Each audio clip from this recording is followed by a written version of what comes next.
Jamaah. Yeay. Oh jamaah. Yeay. Alhamdulillah. Baik, tadi ada beberapa kriteria tentang menitipkan anak ya, Masya Allah ya. Tapi emang agak-agak kita harus lebih waspada karena ini masalah menitipkan anak bukan menitipkan barang ya. Ini darah daging kita ya. Nah, kita masih dalam tema kita ya, yang sangat luar biasa nih ya, titipan Allah paling berharga. Kita akan lihat sebuah cuplikan lagi, anak Nikita Willy bikin gemes ya, minta maaf ketika salah. Tuh, lucu kan? Yuk.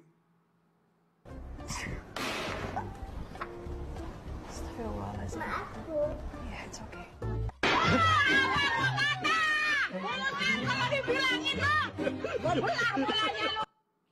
Oke. Jadi bentuk mengekspresikan sayang dan menahan amarah itu beda-beda. Beda-beda ya. Kalau yang agak-agak artis tadi, it's okay. It's okay. It's okay. Wow. Kalau yang agak diganggang sedikit, beda. Agak barbar ya. Nah, baik kita ngomongin masalah sedikit agak cross the line nih dari apa yang kita lihat di gambar tadi. Gimana sih guru, kok masih ada orang tua gitu ya yang tega menghilangkan nyawa anaknya. Ini kenapa penyebabnya? Ilmunya guru. Tapi guruku Ustaz Maulana, guru kami Habib Utsman, Habib Ali, serta guru-guru kami yang dimuliakan Allah Subhanahu wa taala, Al-Qur'an surah Al-Furqan ayat 74. A'udzu billahi minasy syaithanir rajim. والذين يقولون ربنا هب لنا من أزواجنا وذرياتنا قرة أعين ربنا هب لنا من أزواجنا وذرياتنا قرة أعين واجعلنا للمتقين إماما.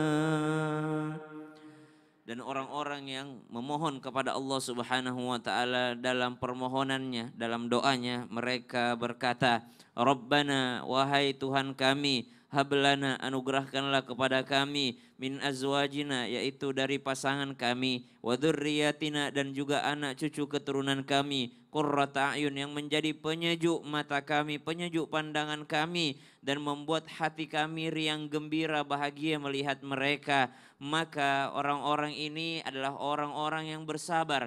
Ulaikal ladzina yujzauna al-ghurfata bima sabaru wa yulaqqawna fiha tahiyatan wa salama khalidina fiha hasunat mustaqarra wa muqama. Mereka adalah orang-orang yang akan disediakan oleh Allah Subhanahu wa taala sebuah bangunan yang sangat megah dan indah di surganya Allah Subhanahu wa taala, bima sabaru, disebabkan karena kesabarannya. Kenapa? Karena ternyata ketika seorang orang tua menjadi orang tua yang hendak mendidik anak-anaknya, membesarkan anak-anaknya, menjaga titipan Allah Subhanahu wa taala, tidak akan pernah bisa dilaksanakan kecuali dengan kesabaran. Lihat bagaimana kesabaran baginda Nabi sallallahu alaihi wasallam. Lihat bagaimana kesabaran Sayyidina Ali, Ibunda Fatimah radhiyallahu taala anha warḍaha dalam mendidik anak-anaknya. Lihat bagaimana para salafus saleh dalam menghadapi anak-anaknya, mendidik, membesarkan anak-anaknya. Lihat bagaimana Luqmanul Hakim, seorang ayah inspiratif yang diceritakan Al-Quran. Lihat bagaimana seorang Nabi Ya'qub alaihissalam mendidik anak-anaknya meskipun problematika ada juga terjadi pada anak-anaknya.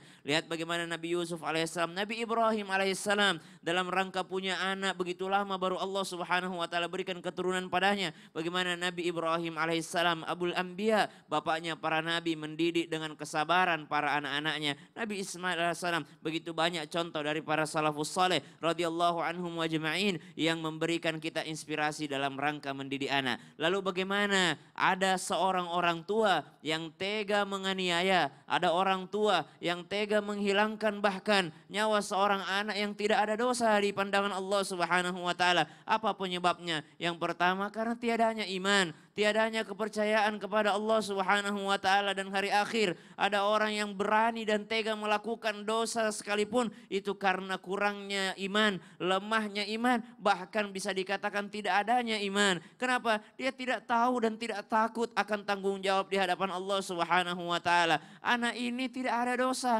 anak ini Allah yang titipkan, anak ini tidak pernah request lahir daripada rahimmu, anak ini tidak pernah request mau menjadi anakmu. Seandainya anak-anak bisa bisa request, dia akan request menjadi anak seorang nabi, dia akan request menjadi anak seorang raja, dia akan request menjadi anak seorang konglomerat. Kenapa dia Allah takdirkan menjadi anak kita? Ini adalah tugas kita menjaganya, mendidiknya, membesarkannya. Kenapa ada orang tua yang tega menyakiti bahkan menghilangkan nyawanya karena lemah bahkan tiadanya iman kepada Allah Subhanahu wa taala. Yang kedua, kenapa ada orang tua yang tega menyakiti bahkan menghilangkan nyawa karena tiadanya ilmu. Ada iman tapi tiada ilmu. Dia tidak tahu bagaimana caranya bertanggung jawab di hadapan Allah Subhanahu wa taala akan titipan Allah yang begitu menggemaskan ini, yang begitu besar ini, begitu besar anugerah Allah Subhanahu wa taala. Mungkin di mata sebagian orang tua anak memecahkan kaca itu mengesalkan, tapi di mata orang tua yang lainnya yang begitu banyak dan begitu lama mereka berdoa punya keturunan, itu adalah sesuatu yang subhanallah mereka idam-idamkan. Ada orang tua yang mungkin marah melihat anak-anak yang lari-lari di masjid,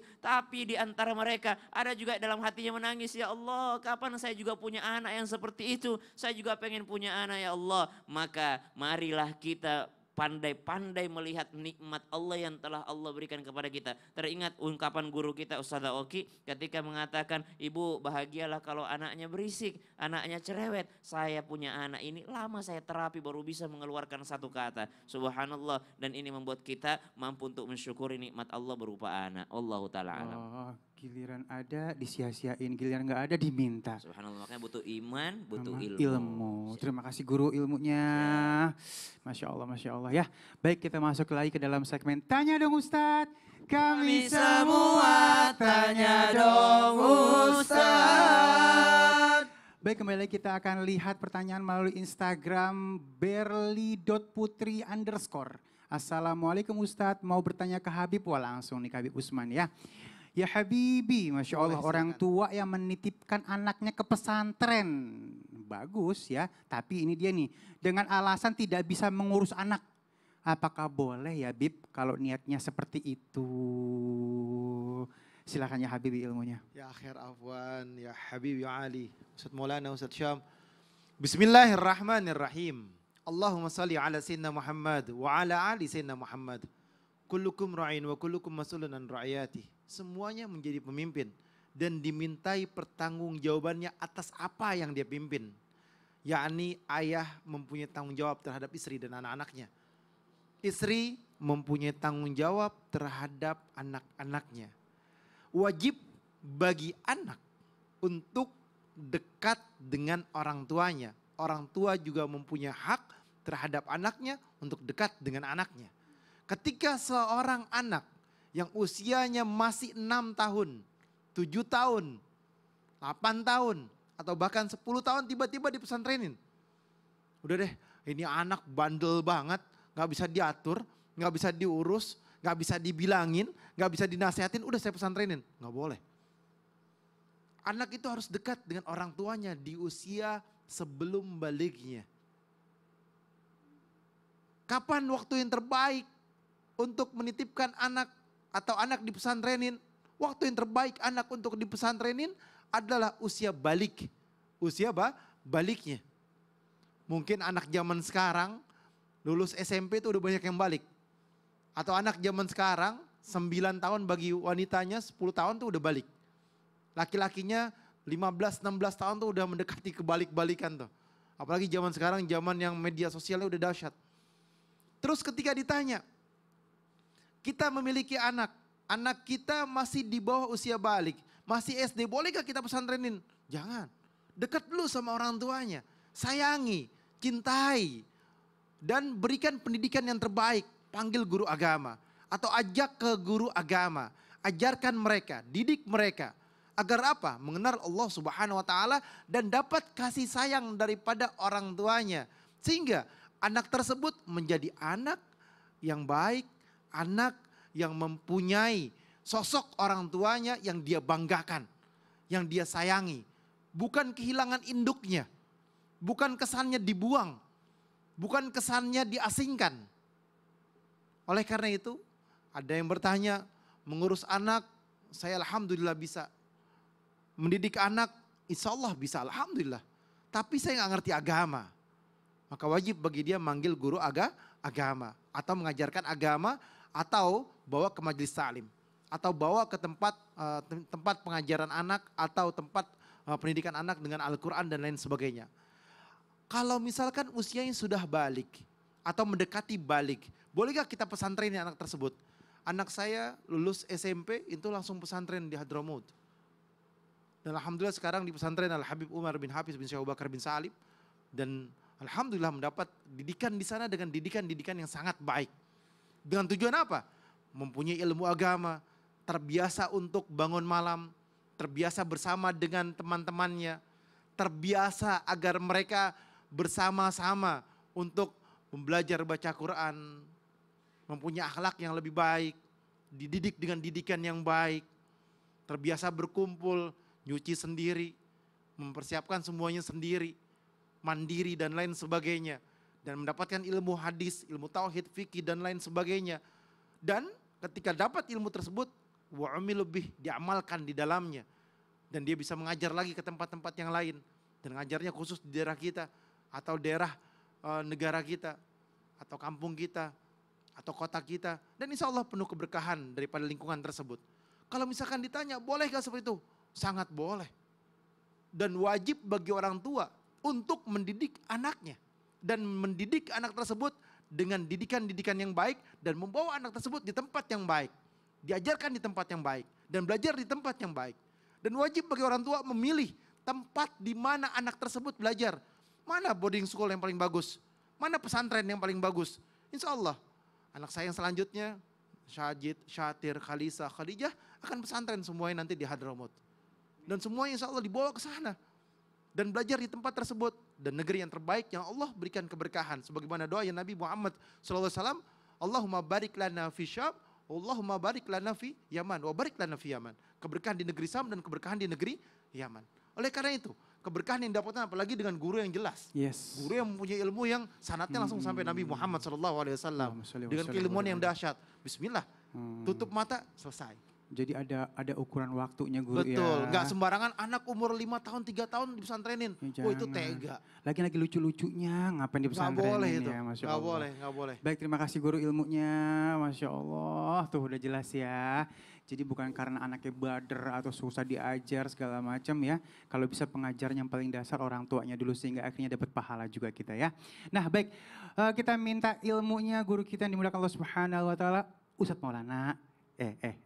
Ustadz guru, ini kalau misalnya kita titipin.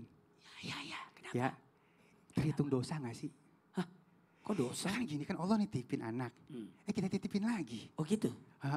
Seakan-akan kita membuang titipan Allah gitu kan. Ada dosanya nggak? Silakan guru. Ya, izin Habib dan Sasam. Kepada semuanya, bukan hanya dosa karena melakukan dosa, bukan. Dosa itu bisa dikatakan dosa jikalau seseorang telah, jikalau menelantarkan atas apa yang menjadi tanggung jawabnya. Ya, apa sih tanggung jawab orang tua? Tanggung jawab orang tua adalah menafkahi. Pertanyaannya, adakah nafkahnya? Aman. Ya, apalagi yang kedua adalah perlindungan. Aman gak di sana? Aman. Yang ketiga, yakni bagaimana kita bisa mendidik anak-anak kita. Makanya Masya Allah Tabarakallah, satu hal kalau saya 4 anak saya semua di rumah. Jadi cariin sekolah yang terbaik, jadi bolak-balik. Jadi karena anak itu butuh keteladanan, butuh pembiasaan. Kebaikan itu bukanlah baik. Saya ulangi, kebaikan itu bukan karena berbuat baik, karena terbiasa melakukan kebaikan. Karena kebiasaan inilah yang harus diajarkan. Mohon maaf, bukan mengajar, tapi mendidik. Nah, sekali lagi, bukan hanya mengajar, tapi mendidik. Dari mana pendidikan itu? Meskipun ada guru, tetap orang tua yang berkewajiban untuk mendidik anak. Sekali lagi, guru hanya membantu. Tapi orang tua lah yang berkewajiban. Nah kalau orang tuanya tidak sanggup karena tidak ada ilmu, maka bolehlah dititipkan kepada guru. Tapi tetap nanti yang ditanya, dia kemudian bukan gurunya, tapi orang tuanya. Bagaimana anak-anak itu? Jadi hati-hati. Pertanyaannya, berdosa enggak kalau sudah dititipin lagi? Yang jelas bukan karena menitipkan karena tidak ada kepedulian, justru bentuk kepeduliannya dibantu oleh orang untuk menyelesaikan kewajibannya. Sesuai dengan kebutuhannya. Jadi iya, ya. nih anak saya tidak tahu masak, carilah ke juru masak, ajarin. Oke paham, bukan menelantarkannya dibuang Bukan, ya guru iya. ya. Ya. Sebenarnya kita bisa ngajarin anak kita ngaji, tapi kadang-kadang kita butuh bantuan orang untuk ngajarin. Yang lebih bagus lagi ya. Iya. Terima kasih guru ilmunya, Masya Allah tuh udah jelas ya. Nah baik, sekarang kita akan lihat lagi dari Instagram, ini @indra.prastia75. Assalamualaikum, tanya dong Ustadz. Iya mau tanya dong Ustadz, silahkan. Biasanya anak akan lebih nyaman ke ibunya karena waktu yang didapatkan dengan ibu lebih banyak dibandingkan dengan bapaknya ketika di rumah. Ya, Ustadz, bagaimana caranya agar seorang bapak bisa tetap dekat dan masih bertanggung jawab untuk mendidik anaknya ya Ustadz?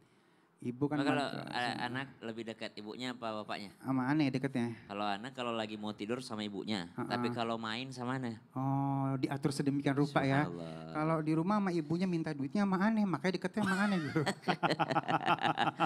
Baik. Filmnya guru. Tapi guru Ustadz Maulana, guru kami Habib Utsman serta guru-guru kami dimakan Allah Subhanahu wa taala Al-Qur'an surah Al-Ahqaf ayat 15.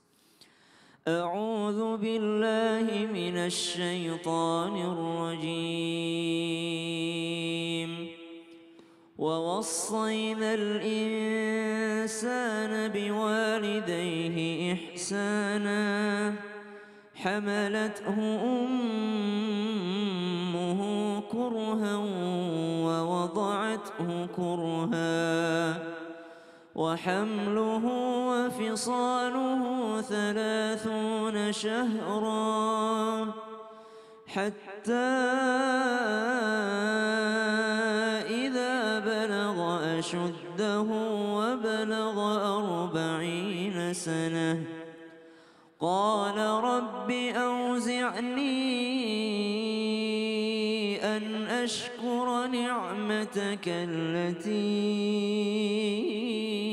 أنعمت علي وعلى والدي وأن أعمل صالحا ترضاه وأصلح لي في ذريتي إني تبت إليك وإني من المسلمين.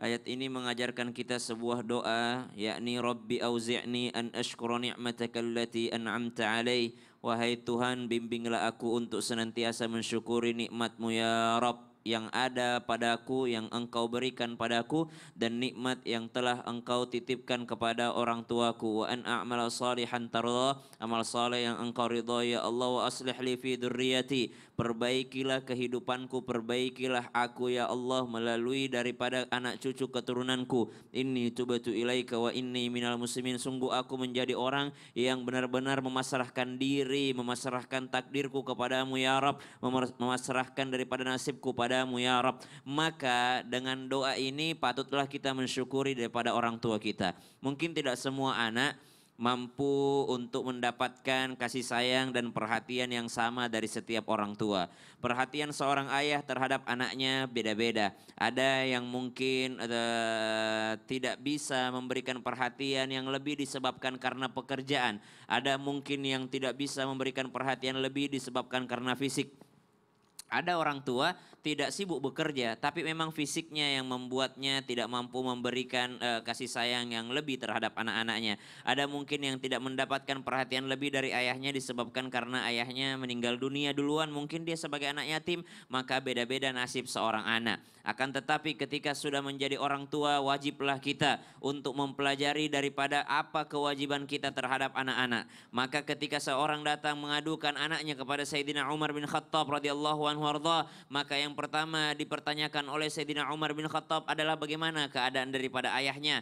Maka sang anak itu pun mengadu kepada Sayyidina Umar bin Khattab, wahai Amirul Mukminin, sebelum engkau memarahi saya atau mengadili saya disebabkan karena saya terhadap ayah saya, maka ketahuilah yang pertama, ayah saya tidak memberikan saya nama yang terbaik. Maka kewajiban seorang ayah memberikan nama yang terbaik untuk anaknya, karena nama adalah doa. Berikan nama yang terbaik terhadap anak-anak kita, nama yang mengandung unsur doa di dalamnya. Sehingga setiap kali kita panggil maka malaikat akan mengaminkannya. Wahai Amirul Mukminin, ayah saya tidak memberikan saya pendidikan agama yang baik. Tidak pernah sekalipun saya mendengarkan ayah saya membacakan Al-Quran. Maka dari sini Sayyidina Umar bin Khattab Amirul Mukminin memarahi daripada ayah tersebut. Sebelum engkau katakan anakmu durhaka padamu, engkau terlebih dahulu yang durhaka kepadanya. Artinya apa? Meskipun kita terpaut oleh jarak dan waktu terhadap anak-anak kita tanpa bermaksud menggurui ataupun mengajari, mari kita memperlihatkan, wahai nak, dengan kurangnya ilmu agama bapakmu ini, tapi bapakmu ini pernah membacakan ayat suci untukmu. Minimal ayahmu ini pernah mengajarkanmu satu huruf Al-Quran, pernah mengajarkanmu satu surah Al-Quran, minimal surah Al-Fatihahmu itu daripada ayahmu, wahai nak. Maka subhanallah, berikan pendidikan agama terbaik kepada anak-anak kita.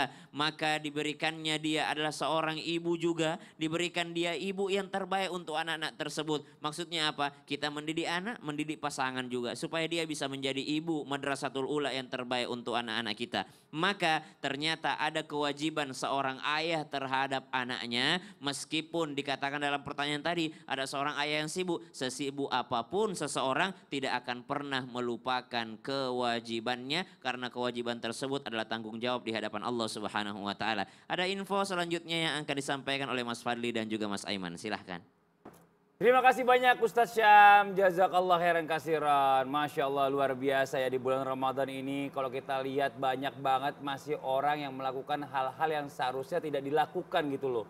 Karena kalau misalnya pahala dilipat gandakan, udah pasti dosanya juga gitu harusnya. Setuju. Dan juga ya banyak kalau kita lihat sosial media yang viral-viral itu banyak juga yang nggak bagus gitu loh. Yang rame-rame, yang viral-viral itu kalau bisa tuh yang bagus-bagus, yang enak-enak. Kita kan juga jadi bisa menikmati, bener gak sih? Nah, betul sekali Mas Fadli. Kalau ngomongin soal viral, ini juga ada yang rame dan ini bagus nih Mas. Apa tuh? Nih yang rame ini susu steril dengan kurma ajwa. Dan katanya cocok buat buka puasa. Mas Fadli tahu nggak? Ya tahu dong Aiman. Masya Allah. Yang ini kan Goodness Kurma Ajwa. Susu steril yang mengandung kurma ajwa emang lagi diminatin banget produk ini. Apalagi di bulan Ramadan. Wah, aku jadi penasaran. Emangnya apa yang istimewa dari Goodness Kurma Ajwa ini Mas? Istimewa banget dong. Soalnya Goodness Kurma Ajwa ini menggunakan kurma ajwa yang dipanen di Tanah Suci Madinah langsung. Masya Wah, Allah. Masya Allah. Selain manfaat kurma ajwa, kamu juga bisa mendapatkan kebaikan susu steril dari sini. Gak heran, produk ini jadi inceran buat stok buka puasa selama bulan Ramadan. Wah, Masya Allah. Pantesan ya, lagi rame dicari. Tapi rasanya enak nggak Mas? Masya Allah, tenang aja. Goodness kurma ajwa ini rasanya enak banget. Manisnya pas, nggak seret. Waduh, Masya Allah. Praktis banget buat temenin buka puasa. Dan yang aku suka, satu kaleng Goodness kurma ajwa ini juga bermanfaat untuk tubuh. Jadi manfaatnya pasti, manisnya pas. Wah, Masya Allah. Kalau gitu aku juga mau stok deh buat di rumah. Minum satu kaleng Goodness Kurma Ajwa untuk buka puasa ya. Betul banget. Ayo Aiman dan juga semua jamaah Islam itu yang ada di rumah ya. Mulai stok yang banyak ya. Untuk pilihan minuman berbuka puasa dengan Goodness Kurma Ajwa. Goodness Kurma Ajwa manfaatnya pasti, manisnya pas. Alhamdulillah. Nah buat jamaah Islam Itinda yang ada di rumah, wah jangan kemana-mana dulu. Jangan pindah-pindah channel dulu ya. Setelah ini guru-guru kita akan kembali lagi memberikan tausiah-tausiahnya. Jadi tetap di Islam itu indah, jamaah. Oh jamaah, alhamdulillah. Pilihan yang pas banget Pilihan ya Mas. yang pas. Viral boleh yang begini-begini. Betul. Masa viral yang gak bagus gak bagus.